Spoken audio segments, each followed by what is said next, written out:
ஒரு சிலருடைய பெயரை சொல்லும்போதே நம்மளுக்கு கூஸ்பம்ப் ஏற்படும் அப்படின்னு சொல்லலாம். அந்த அளவுக்கு சமூக வலைதளங்கள்ல மிகப்பெரிய அளவில இன்னைக்குமே வைரலாக பேசப்பட்டு வந்துட்டு இருக்கக்கூடிய விஷயம் என்னன்னா, விஜயகாந்த் அவர்கள் தான். அவர் நம்மளை விட்டு பிரிந்தாலும் கூட நம்மளுடைய மனதை விட்டு இன்னும் நீங்கவே இல்ல. விஜயராஜ் அப்படின்னு ரொம்பவே அன்போட எல்லோராலயும் அழைக்கப்பட்டிருக்காரு.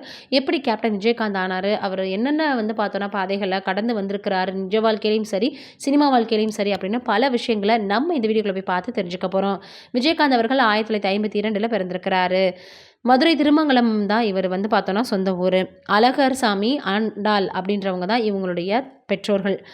ரொம்பவே இவர் செல்லமாக இருந்திருக்கிறாரு. என்ன காரணம் அப்படின்னு பார்த்தோன்னா, இவர் 1 வயது இருக்கும்போதே மிகப்பெரிய அளவுல தன்னுடைய அம்மாவை இழந்த பிறகு ரொம்பவே அப்பாவுக்கு செல்லமாக இருந்திருக்கிறாரு. விஜயராஜ் அப்படின்னு அழைக்கப்பட்ட இவர் சமூக அக்கறை கொண்டவராகவே இளம் வயதிலேருந்தே இருந்திருக்கிறாரு. ரொம்பவே கனிவான குணம் கொண்டவர். 10வது படிச்சு முடிச்சதுக்கு அப்புறமாக இவருக்கு அவ்வளவாக படிப்பு வரவே இல்ல. சினிமால தான் ரொம்பவே ஆர்வம் இருந்திருக்கு. புரட்சி தலைவன் அவர்கள ரொம்பவே ரோல் மாடலாக எடுத்துக்கிட்டு இவர் பார்த்தோம்னா நிறைய படங்கள் நடிக்கணும் அப்படின்னு ஆசைப்பட்டு வந்திருக்கிறாரு. ரொம்பவே ரிச் ஃபேமிலி அப்படின்றதுனால பணத்திற்கு தட்டுப்பாடெல்லாம் இல்ல. ஊர் பிரச்சனைய நிறையவே இவர் சந்திச்சு வந்திருக்கிறாரு. இப்படி ஊர் ரொம்ப வளர்த்து வந்துட்டு இருக்காருன்னு ரைஸ் மில் பொறுப்ப அவருடைய தந்தை 16, 17 வயது இருக்கும்போதே கொடுத்திருக்கிறாரு. இப்படிதான் தன்னுடைய ரைஸ் மில்ல வேலை பார்க்கக்கூடிய ஒரு கூலி தொழிலாளியினுடைய பிள்ளைக்கு படிக்கிறதுக்கு காசு இல்ல அப்படின்னதுமே தன்னுடைய கழுத்துல இருந்த செயினை கழட்டி கொடுத்திருக்கிறாரு. அப்ப எங்கடா உன் செயின் அப்படின்னு கேட்டதுக்கு, அதுவா தொலைஞ்சு போச்சு அப்படின்னு சொல்லிட்டாராம். அடுத்ததாக இவருக்கு சினிமா மேல ரொம்பவே ஆர்வம் அதிகரிக்க ஒரு ப்ரொடியூசரை நம்பி சென்னைக்கு வந்திருக்கிறாரு. ஆனா அவரு வாய்ப்பு கொடுக்கல. ப்ரொடக்ஷன் கம்பெனிகள்ல நிறையவே ஏறி இறங்கி இருக்கிறாரு. ஆனா அவருக்கு சரியான வாய்ப்பு கிடைக்காமலேயே இருந்திருக்கு. நிறைய பேர் நிராகரிச்சிருக்காங்க. அதற்கு காரணம் அவருடைய கலர் தான். ஆனா இதையெல்லாம் தாண்டி நான் நல்லபடியாக வருவேன் அப்படின்னு விடாமுயற்சியோட இவர் பார்த்தோன்னா நடிக்கிறதுக்கான வாய்ப்புகளை தேடி அலைஞ்சிருக்கிறாரு. டி நகர்ல ஸ்டே பண்ணி நிறைய கம்பெனிகளுக்கு ஏறி இறங்கியிருக்கிறாரு. கமல் அவர்கள் கூட ஒரு பேட்டியில சொல்லியிருப்பாரு, ரஜினி அவர்களும் நானும் ஒரு ப்ரொடக்ஷன் கம்பெனிக்கு போறோம் அப்படின்னா எங்களுக்கு முன்னாடியே அவர் அங்க உட்கார்ந்திருப்பாருன்னு விஜயகாந்த் அவர்களை பற்றி பெருமையாக பேசியிருப்பாரு. இனிக்கும் இளமை அப்படின்றதான் விஜயகாந்த் அவர்களினுடைய முதல் திரைப்படம். ஆனா தொடர்ந்து அகல் விளக்கு, நீரோட்டம், சாமந்தி பொண்ணு பல படங்கள் நடிச்சாரு. தோல்விகளை தான் கொடுத்துச்சு. தூரத்து இடிமுழக்கம் அப்படின்னு ஒரு படம் நடிச்சாரு. அதுதான் மிகப்பெரிய அளவில் இவருக்கு நல்ல பெயரை பெற்றுக் கொடுத்துச்சு. எஸ்ஏசி அவர்கள் அடுத்து சட்டம் ஒரு இருட்டரை அப்படின்ற திரைப்படத்தை பார்த்தோன்னா இவரை வச்சு இயக்கியிருப்பாரு. அந்த திரைப்படம் இவருக்கு மிகப்பெரிய அளவில் ஒரு திருப்பு முனையாக தான் அமைஞ்சது. தான் நடிக்கிறதோட மட்டும் இல்லாமல் தன்னால் முடிஞ்ச உதவிகளையும் செஞ்சு வந்துட்டு இருக்காரு. சினிமாவில் மட்டும் கிடையாது, நிஜ வாழ்க்கையிலையுமே. சத்யராஜ் மற்றும் சரத்குமார் இருவருக்குமே மிகப்பெரிய அளவில் அவர் உதவி செஞ்சிருக்கிறாரு. சத்யராஜ் அவர்கள் நிறையவே இவரை பாராட்டி பேசியிருப்பாரு. உண்மையிலேயே பார்த்தோன்னா நல்ல ஒரு மனிதர், மிகப்பெரிய அளவில் யாருக்கும் கிடைக்காத ஒரு பொக்கிஷம் அப்படின்னு பேசுவார். சரத்குமார் அவர்கள் பார்த்தோன்னா சட்டம் ஒரு இருட்டரை அப்படின்ற படத்தில் நடிக்கும்போது மிகப்பெரிய அளவில் அவருக்கு ஆக்சிடென்ட் ஆயிருக்கு. அப்போ அவருக்கு சரியானதுக்கு அப்புறம் நடிக்கலாம் அப்படின்னு வெயிட் பண்ணி ஷூட் பண்ணியிருக்கிறாங்க. அன்னதானம் அப்படின்றது 24 ஹவர்ஸும் இவருடைய வீட்டில் நடந்துகிட்டே தான் இருந்திருக்கு. ஆர்கே செல்வமணி அவர்கள் கேப்டன் விஜயகாந்த் அப்படின்னு பார்த்தோன்னா இவருக்கு பார்த்தோன்னா பெயர் சூட்டியிருக்கிறாரு. ஜூனியர், சீனியர் அப்படின்னு யாருக்குமே வித்தியாசம் இல்லாமல் ஷூட்டிங்கின் போது ஒரே உணவு தான் கொடுத்துருக்குறாங்க.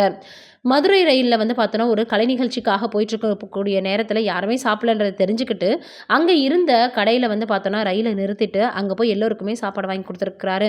என்னடா இது இப்படி சாப்பாடை கொள்ளையடிச்சிட்டு போயிட்டாங்களே அப்படின்னு யாரும் சொல்லிடக்கூடாதுன்றதுக்காக தாங்கிட்ட இருந்த காசையும் சரி, அங்கே இருந்தவர்களிடம் இருந்த காசையும் சரி வாங்கி கொடுத்துட்டு வந்திருக்கிறாரு. உணவுக்கு அந்த அளவுக்கு மதிப்பு வழங்கக்கூடிய ஒரு அருமையான ஆள் அப்படின்னு சொல்லலாம். ஒரு வருஷத்துக்கு 18 படங்களுக்கு மேலே இவர் பார்த்தோன்னா பண்ணியிருக்கிறாராம்.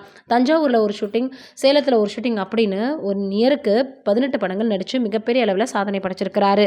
இளமை, இனிமை அப்படின்னு படங்கள்லாம் நடிச்சிருக்கிறாரு. அரசியலில் இவருக்கு பார்த்தோன்னா மிகப்பெரிய அளவில் ஈடுபாடு இருந்தது அப்படின்னே சொல்லலாம். இலங்கை தமிழர் பிரச்சனைகளில் இவர் கலந்துட்டு இருந்திருக்கிறாரு. அதற்கு ஷார்ட் அவுட்டும் பண்ணியிருக்கிறாரு.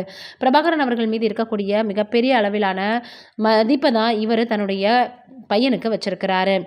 மாவட்ட ரசிகர் மன்றங்களுக்கு போகக்கூடிய நேரங்கள்லாம் ரொம்பவே கஷ்டப்படக்கூடிய ஃபேமிலிக்கு வேஷ்டி, சட்டை, உணவு அப்படின்னு பல விஷயங்களை இவர் செஞ்சு வந்துட்டு இருந்திருக்கிறாரு. எல்லோருக்குமே ரியல் ஹீரோவாகவும் இவர் விளங்கி வந்துட்டுருக்காரு. முதல் தேர்தலையே எம்எல்ஏ பார்த்தோன்னா இவர் போஸ்டிங்கை பெறாரு. அடுத்து எதிர்க்கட்சி தலைவர் ஆகிறாரு. ஏடிஎம்கே கூட பார்த்தோன்னா கூட்டணி வச்சுக்கிட்டு அவங்களுக்கே எதிர்க்கட்சியாகவும் மாறுறாரு. பொதுவாக அவ்வளவாக யாருக்குமே 100வது திரைப்படம் ஓடாதும்பாங்க. ஆனால் கேப்டன் பிரபாகரன் இவருக்கு மிகப்பெரிய அளவில் வெற்றி கொடுத்துச்சு. புது டைரக்டர்களுக்கெல்லாம் வாய்ப்பு கொடுப்பாராம். ஏன்னா ஒரு சிலர் அப்படிலாம் நம்பி கொடுக்க மாட்டாங்க. ஆனால் இவர் கொடுத்துருக்கிறாரு. ராவுத்தர் ஃபிலிம் ப்ரொடக்ஷன் பார்த்தோன்னா இவருடைய நண்பரினுடைய ப்ரொடக்ஷன் தான்.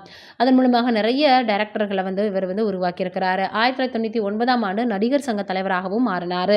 அப்போ நடிகர் சங்கத்திற்கு இருக்கக்கூடிய கடனை அடைக்கிறதுக்காக இவர் என்ன பண்ணியிருக்கிறாருன்னா மலேசியா, சிங்கப்பூர்னு கலை நிகழ்ச்சிகளை நடத்தி அந்த கடனை அடைச்சிருக்கிறாரு. அதற்கப்புறம் 1990 பார்த்தோன்னா பிரேமலதா அவர்களை திருமணம் பண்ணிக்கிறாரு. இது அரேஞ்ச் மேரேஜ் தான். ரொம்ப இவங்க பெரிய ஃபேனா நம்ம விஜயகாந்த் அவர்கள் தான் திருமணம் பண்ண போகிறோன்றத தெரியாமலேயே பண்ணியிருந்திருக்கிறாங்க. இவங்களுக்கு 2 மகன்கள் இருக்காங்க அப்படின்றது தெரியும். ஒருத்தர் சினிமாவில் இருக்கார், இன்னொருத்தர் அரசியலில் இருக்கார். 2001ஆம் ஆண்டு கலைமாமணி விருது வாங்குறாரு விஜயகாந்த் அவர்கள். அடுத்ததாக சிறந்த குடிமகனுக்கான விருதையும் வாங்குறாரு. வெற்றி தோல்வி சமநிலையாக தான் இவருடைய வாழ்க்கையில் இருந்திருக்கு. பயமே கிடையாத ஒரு சிங்கம் அப்படின்னே சொல்லலாம்.